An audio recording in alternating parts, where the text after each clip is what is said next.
Revista Espírita, Jornal de Estudos Psicológicos, Allan Kardec, ano 1, outubro de 1858. Número 10. Obsedados e subjugados. Muito se tem falado dos perigos do espiritismo. É de notar-se, entretanto, que os que mais gritaram são exatamente os que quase só conhece de ouvir dizer. Já refutamos os principais argumentos que lhes são opostos. A eles, pois, não voltaremos. Acrescentaremos apenas que, se quiséssemos proscrever à sociedade tudo quanto pode oferecer perigo e dar margem a abusos, não saberíamos muito o que haveria de restar, mesmo daquelas coisas de primeira necessidade, a começar pelo fogo, causa de tantas desgraças, depois as estradas de ferro, etc., etc. Se admitir que as vantagens compensam os inconvenientes, o mesmo deve acontecer com tudo mais. A experiência indica as precauções que devem ser tomadas para nos garantirmos contra os inevitáveis perigos das coisas. Na verdade, o Espiritismo apresenta um perigo real, mas não é aquele que se supõe. É preciso ser iniciado nos princípios da ciência para bem compreendê-lo. Não nos dirigimos àqueles que lhe são alheios, e aos próprios adeptos, àqueles que o praticam, pois que para estes é que há perigo. Importa que o conheçam, a fim de se porem em guarda. Sabe-se que um perigo previsto é um perigo meio evitado. Diremos mais, para quem quer que esteja bem informado da ciência, tal perigo não existe. Existe apenas para aqueles que têm a presunção de saber, isto é, como em todas as coisas, para aqueles que não possuem a necessária experiência. Um desejo muito natural em todos aqueles que começam a se ocupar do espiritismo é ser médium, principalmente psicógrafo. É realmente o gênero que tem mais atração, dada a facilidade das comunicações e por ser o que melhor se desenvolve com o exercício.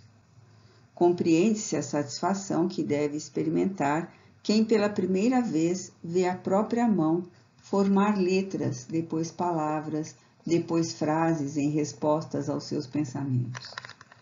Essas respostas que traça maquinalmente, sem saber o que faz, o mais das vezes estão fora de qualquer ideia pessoal.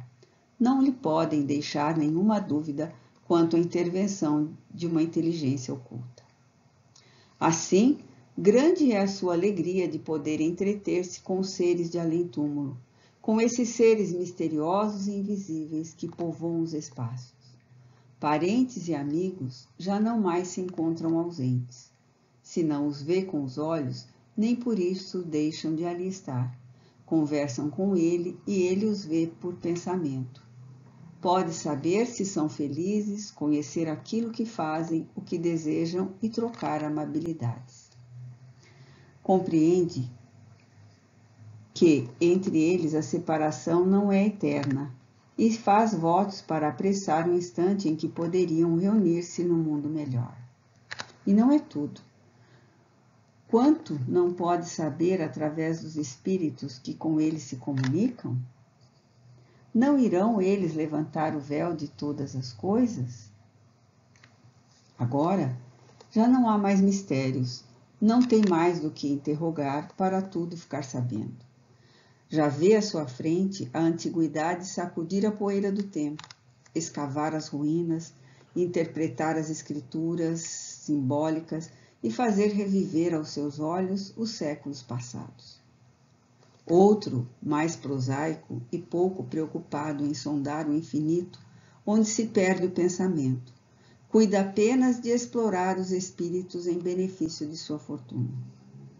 Os espíritos que devem ver tudo e tudo saber, não lhes podem recusar a descoberta de algum tesouro escondido ou algum segredo maravilhoso.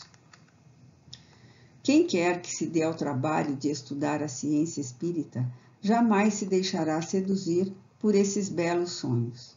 Sabe do que se deve abster a respeito do poder dos espíritos, de sua natureza e do objetivo das relações que com os mesmos o homem pode estabelecer. Recordemos para começar, e em poucas palavras, os pontos principais que nunca devem ser perdidos de vista porque são uma espécie de chave da abóbada do edifício. Primeiro, os espíritos não são iguais nem em poder, nem em conhecimento, nem em sabedoria. Como não passam de almas humanas desembaraçadas do seu invólucro corporal, ainda apresentam uma variedade maior que a que encontramos entre os homens na Terra. Por isso que vêm de todos os mundos e porque entre os mundos a Terra nem é o mais atrasado, nem o mais adiantado.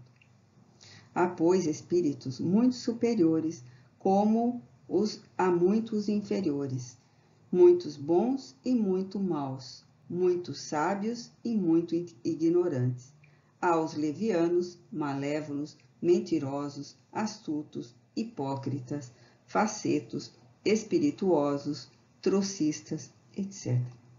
Segundo, estamos incessantemente cercados por uma nuvem de espíritos, que, nem por serem invisíveis aos nossos olhos materiais, deixam de estar no espaço em redor de nós, ao nosso lado, espiando os nossos atos, lendo os nossos pensamentos. Uns para nos fazer bem, outros para nos fazer mal, segundo os espíritos bons ou maus. Terceiro, pela inferioridade física e moral de nosso globo na hierarquia dos mundos, os espíritos inferiores aqui são mais numerosos que os superiores. Quarto, entre os espíritos que nos cercam, há os que se ligam a nós, que agem mais particularmente sobre nosso pensamento, aconselhando-nos, e cujo impulso seguimos sem nos apercebermos, felizes se escutarmos a voz dos bons. Quinto, liga-se os espíritos inferiores àqueles que os ouvem, junto aos quais têm acesso e aos quais se agarram. Se conseguirem estabelecer domínio sobre alguém, identificam-se com seu próprio espírito, fascinam-no, obsedam-no, subjugam-no e o conduzem como se fosse uma criança. Sexto, a obsessão jamais se dá senão por espíritos inferiores.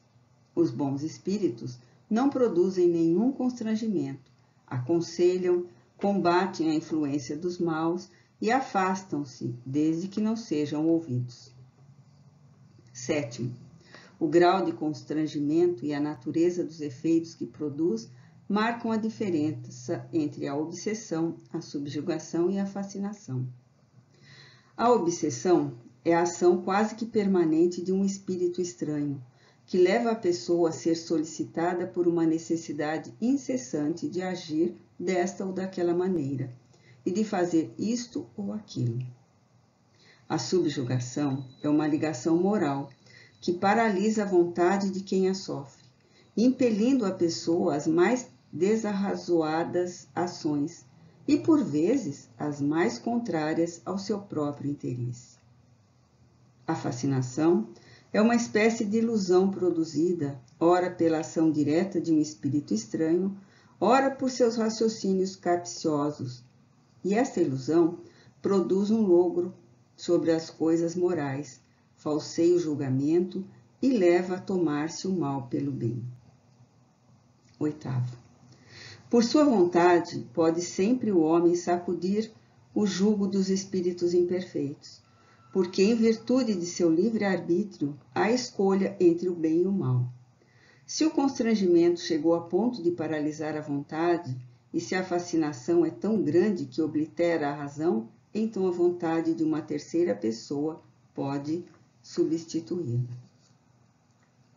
Antigamente, dava-se o nome de possesso ao império exercido pelos maus espíritos, quando sua influência ia até a aberração das faculdades.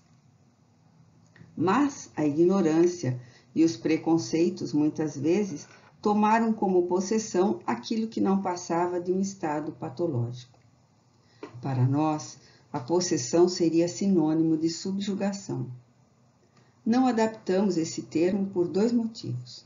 Primeiro, porque implica a crença de seres criados para o mal e a ele votados perpetuamente, quando apenas existem seres mais ou menos imperfeitos e todos podem melhorar. Segundo, porque ele implica igualmente a ideia de tomada de posse do corpo pelo espírito estranho, uma espécie de coabitação ao passo que existe apenas uma ligação. O vocábulo subjugação dá uma ideia perfeita. Assim, para nós, não há possessos no sentido vulgar da palavra. Há simplesmente obsedados, subjugados e fascinados. Por idêntico motivo, não usamos o vocábulo demônio na acepção de espírito imperfeito, de vez que frequentemente esses espíritos não valem mais que os chamados demônios. É apenas por causa da especialidade e da perpetuidade que estão ligadas a este vocábulo. Assim, quando dizemos que não há demônios, não queremos dizer que apenas existem bons espíritos. Longe disto. Sabemos muito bem que os há maus e muito maus, que nos solicitam para o mal, armam-nos ciladas, e isto nada tem de admirável, porque eles foram homens. Queremos dizer que não formam uma classe à parte na ordem da criação, e que Deus deixa a todas as criaturas o poder de melhorar-se. Bem assentado isso, voltemos aos médiuns. Em alguns destes o progresso é lento, mesmo muito lento. Por vezes submetem à prova a sua paciência. Noutros é rápido e em pouco tempo chega o médium a escrever com tanta facilidade e às vezes com mais presteza do que o fariam em condições ordinárias. É então o que pode tomar-se de entusiasmo. E é nisto que está o perigo, porque o entusiasmo enfraquece e com os espíritos é necessário ser forte. Parece um paradoxo dizer que o entusiasmo enfraquece. Entretanto, nada mais certo. Dir-se-á que o entusiasmo marcha com uma convicção e uma confiança que lhe permitem vencer todos os obstáculos com que haverá mais força. Sem dúvida, mas nós não entusiasmamos pelo falso, tanto quanto pelo verdadeiro. Aceitai as mais absurdas ideias do entusiasta e dele fareis tudo quanto quiserdes. O objeto de seu entusiasmo é, pois, o seu lado fraco, pelo qual podereis sempre dominá-lo. O homem frio e impassível, ao contrário, vê as coisas sem ilusões, combina, pesa, examina maduramente e não se deixa seduzir por subterfúgios. É isso que lhe dá força. Os espíritos malévolos sabem-o tão bem ou melhor do que nós. Sabem também empregar isto em seu proveito, para subjugar os que desejam ter sob sua dependência. E a faculdade de escrever como médium lhe serve maravilhosamente, porque é poderoso meio de captar a confiança, e assim não a desprezam, se não soubermos nos pôr em guarda. Felizmente, como veremos mais tarde, o mal traz em si o remédio. Seja por entusiasmo, seja por fascínio dos espíritos, ou seja por amor próprio, em geral o médium psicógrafo é levado a crer que os espíritos que se comunicam com ele são superiores. E isto, tanto mais, quanto mais os espíritos, vendo sua propensão, não deixam de ornar-se com títulos pomposos, conforme a necessidade, e segundo as circunstâncias, tomam nomes de santos, de sábios, de anjos, da própria Virgem Maria, e fazem o seu papel como atores, vestindo ridicularmente a roupagem das pessoas que representam. Tirai-lhes a máscara e se tornam o que eram, ridículos. e isto o que se deve saber fazer tanto com os espíritos quanto com os homens. Da crença cega e irrefletida na superioridade dos espíritos que se comunicam, a confiança em suas palavras há apenas um passo. Assim também entre os homens. Se chegarem a inspirar essa confiança, alimentam-na por meio de sofismas e dos mais capciosos raciocínios, ante os quais, frequentemente, a gente baixa a cabeça. Os espíritos grosseiros são menos perigosos, reconhecemos-los imediatamente e não inspiram mais que repugnância. Os mais temíveis em seu mundo, como no nosso, são os espíritos hipócritas. Falam sempre com doçura, lisonjeando as inclinações. São meigos, manhosos, pródigos em expressões carinhosas e em protestos de dedicação. É preciso ser realmente forte para resistir a semelhantes seduções. Perguntareis onde está o perigo se os espíritos são impalpáveis? O perigo está nos conselhos perniciosos que dão, aparentando benevolência, nos movimentos ridículos, intempestivos ou funestos que nos levam a empreender. Já vimos alguns que fizeram certas pessoas andar seca e meca em busca de coisas fantásticas, com o risco de comprometer a saúde, a fortuna e a própria vida. Vimos-los ditar com a aparência de gravidade as coisas mais burlescas e as máximas mais esquisitas. Desde que convém dar o exemplo ao lado da teoria, vamos relatar a história de uma pessoa, nossa conhecida, que se encontrou sob o domínio de uma fascinação semelhante. O senhor F., moço instruído, de esmerada educação, de caráter suave e benevolente, mas um pouco fraco e sem resolução pronunciada, tornou-se médium psicógrafo com muita rapidez. Obsediado pelo espírito que dele se apoderou e não lhe dava repouso, escrevia incessantemente. Desde que uma pena ou um lápis lhe caía na mão, tomava-o no movimento convulsivo e enchia páginas em páginas em poucos minutos. Na falta de material, simulava escrever com o dedo em qualquer parte onde se encontrasse, na rua, nas paredes, nas portas, etc. Entre outras coisas, esta lhe era ditada: o homem é composto de 3 coisas: o homem, o mau espírito e o bom espírito. Todos vós tendes vosso mau espírito que está ligado ao corpo por laços materiais. Para expulsar o mau espírito é necessário quebrar esses laços, para o que é preciso enfraquecer o corpo. Quando este se acha suficientemente enfraquecido, o laço se parte e o mau espírito vai embora, deixando apenas o bom. Em consequência dessa bela teoria, fizeram-no jejuar durante 5 dias consecutivos e velar à noite. Quando estava extenuado, eles lhe disseram: agora a coisa está feita e o laço partido. Teu mau espírito se foi. Ficamos apenas nós em quem deves crer sem reserva. E ele, persuadido de que seu mau espírito havia fugido, acreditava cegamente em todas as suas palavras.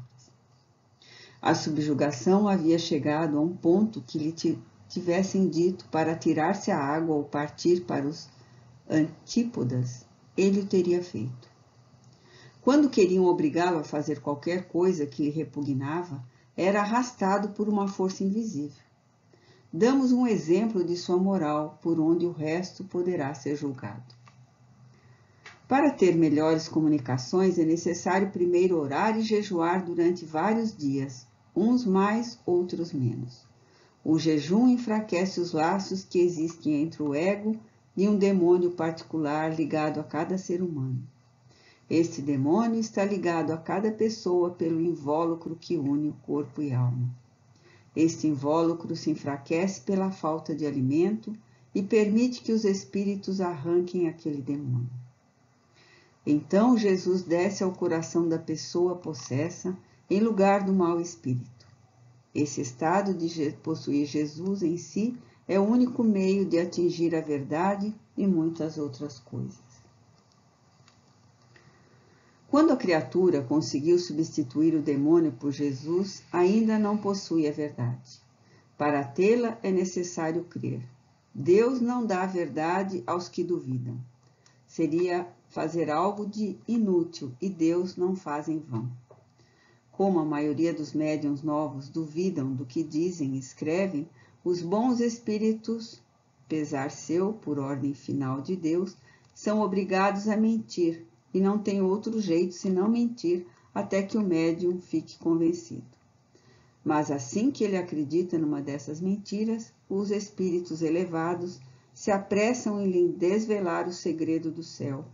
A verdade inteira dissipa num instante essa nuvem de erros que tinha sido obrigados a envolver o seu protegido.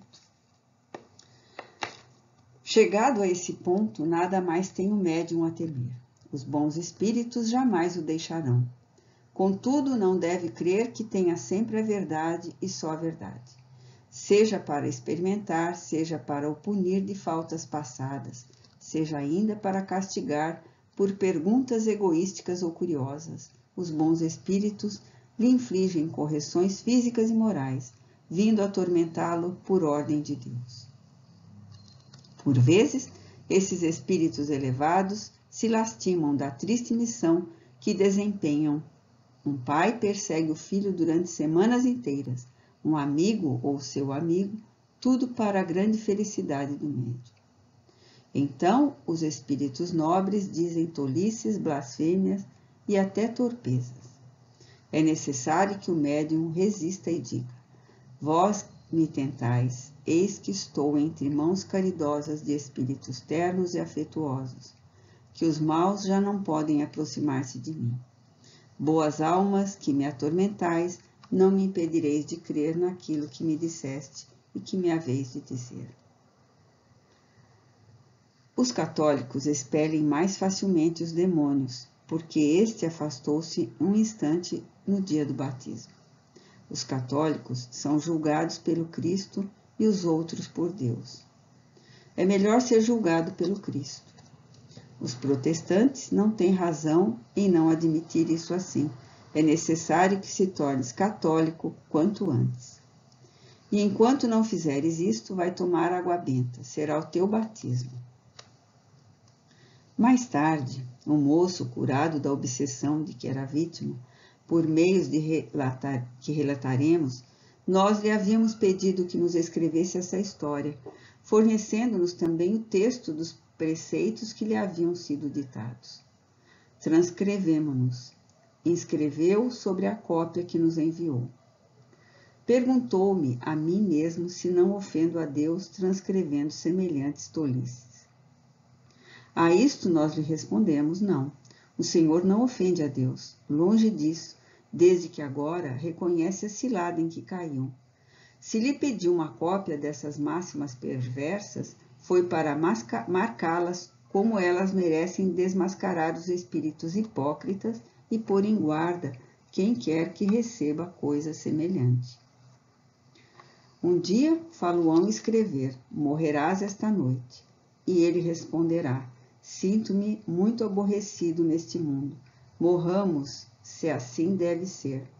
Nada mais peço, tudo quanto desejo é não sofrer. À noite adormece, crendo firmemente não mais despertar na terra. No dia seguinte ficará muito surpreendido e mesmo desapontado por achar-se em seu leito habitual. Durante o dia escreve: agora que passaste pela prova da morte, que acreditaste firmemente que ias morrer, és para nós como um morto. Podemos dizer-te toda a verdade, saberás tudo. Nada haverá oculto para nós, nada mais haverá oculto para ti. Tu és uma reencarnação de Shakespeare. Tua Bíblia não é Shakespeare? No dia seguinte escreve: tu és Satã. Essa também é forte demais. O Senhor F. Não fizeste, não devoraste o paraíso perdido? Aprendeste a filho o diabo de Beranger. Sabias que Satã havia de converter-se? Mas o que pensava sempre? Não o disseste? Não o escreveste? Para converter-se, ele se reencarna. Concordo que eu tenha sido um amigo rebelde qualquer, mas o rei dos anjos... Sim, tu eras o anjo da intrepidez. Não és mau, tens um coração orgulhoso e este orgulho é necessário abater. És o anjo do orgulho que os homens chamam Satã. Que importa o nome? Foste o mau gênio da terra, eis-te humilhado. Os homens vão tomar o seu impulso. Verás maravilhas. Enganaste aos homens, enganaste a mulher na personificação de Eva, a mulher pecadora. Está dito que Maria, personificação da mulher, sem manchas, esmagar-te-á a cabeça. Maria vai chegar. Um instante depois escreve lenta e docemente. Maria vem ver-te. Ela que te foi procurar no fundo do teu reino de trevas, não te abandonará. Ergue-te, Satã. Deus está pronto para te estender os braços. Lê, ó filho pródigo, adeus. No outro dia, escreve, disse a serpente a Eva, teus olhos abrir-se-ão e serás como os deuses. O demônio disse a Jesus, dar-te-ei todo o poder, a ti eu digo, pois que acreditas em nossas palavras, nós te amamos, será tudo. Serás rei da Polônia. Persevera nas boas disposições em que te colocamos. Esta lição levará a ciência espírita a dar um grande passo. Ver-se-á que os bons espíritos podem dizer futilidades e mentiras para divertir-se a custas dos sábios. Disse Allan Kardec que um péssimo meio de reconhecer os espíritos era fazê-los confessar Jesus em carne. Eu digo que só os bons espíritos confessam Jesus em carne. E eu o confesso. Dize isso a Kardec. Contudo, o espírito teve pudor de aconselhar o Sr. F. que imprimisse essas belas máximas. Se o tivesse feito, certamente as teria publicado, o que seria uma coisa errada, porque as teria distribuído como coisa séria. Encheríamos um volume com todas as tolices que lhe foram ditadas e com as circunstâncias que se seguiram.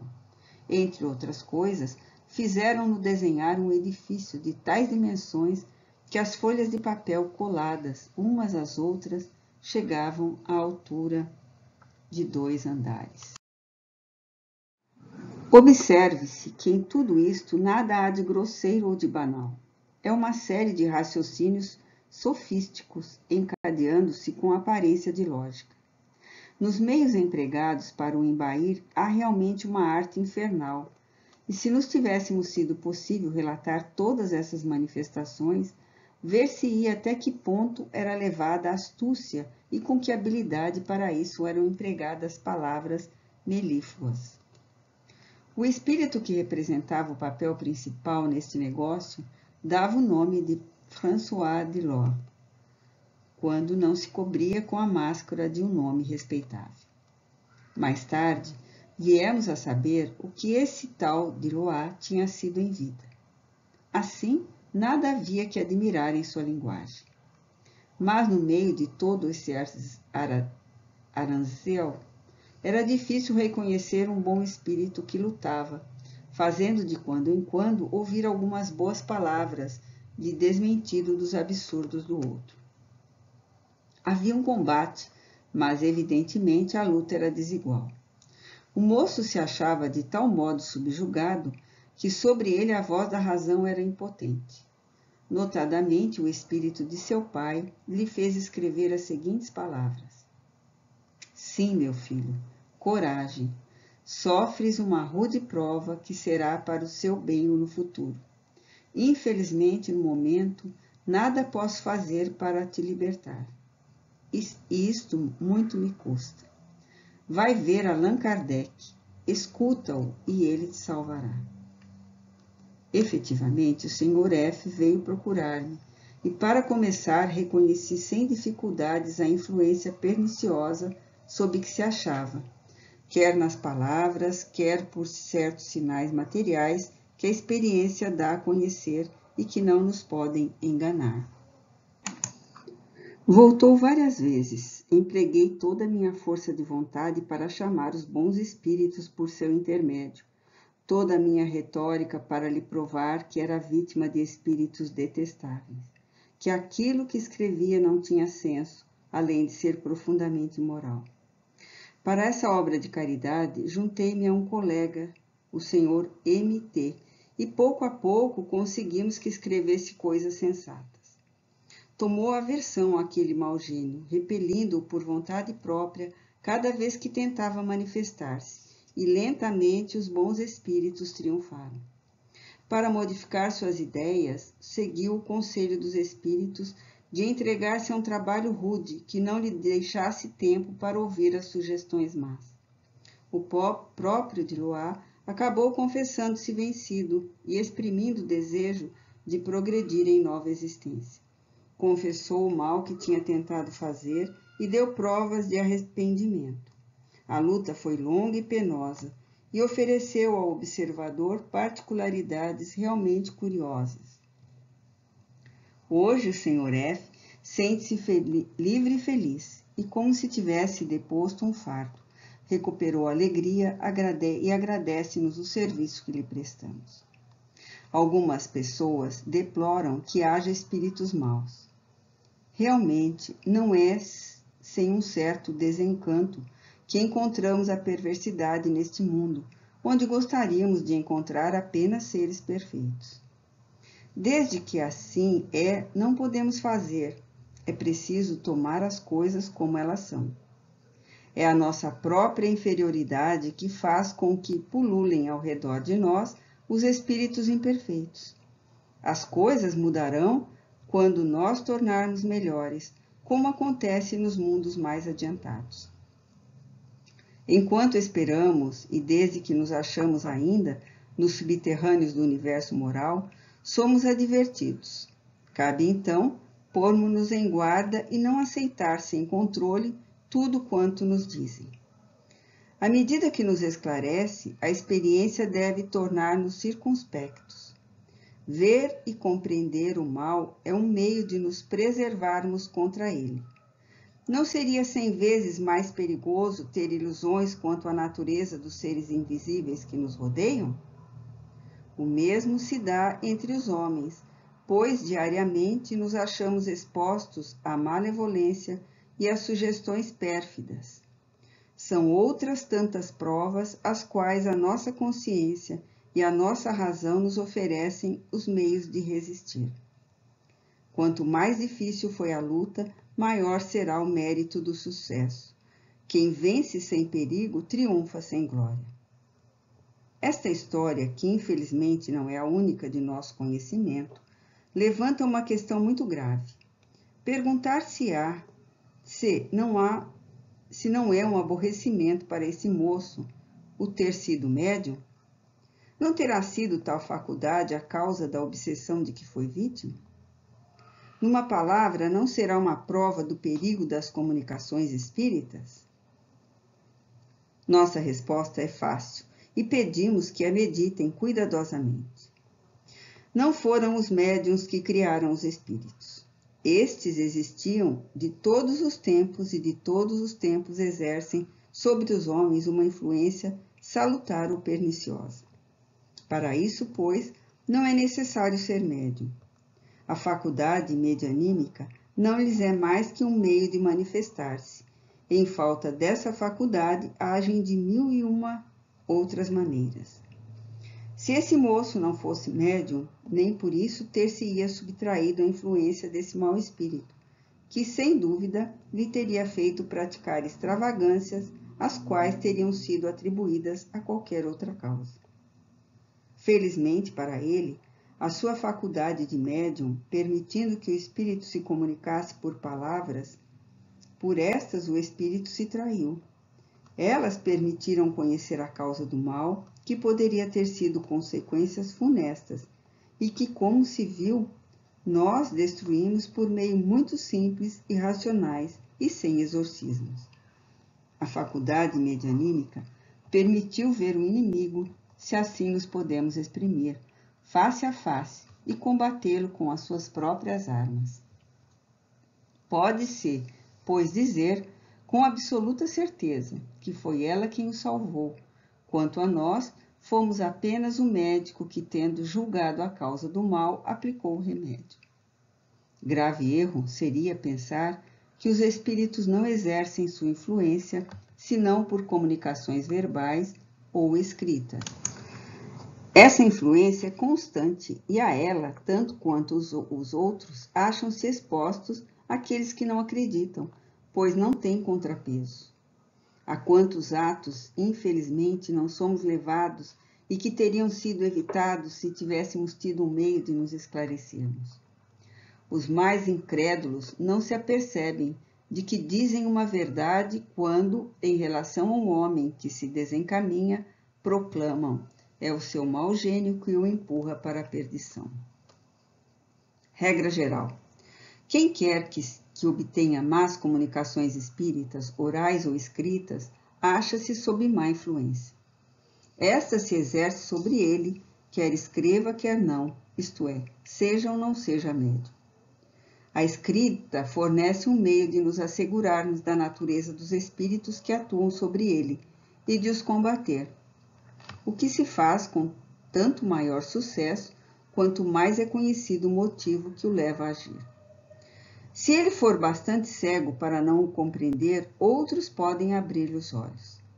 Aliás, não é necessário ser médium para escrever absurdos. E quem nos diz que entre todas essas elucubrações ridículas ou perigosas, não haverá algumas cujos autores são impulsionados por espíritos malévolos? 3/4 partes de nossas más ações e de nossos maus pensamentos são frutos dessa sugestão oculta. Perguntar-me-á se teria feito cessar a obsessão caso o Sr. F. não fosse médium. Certamente.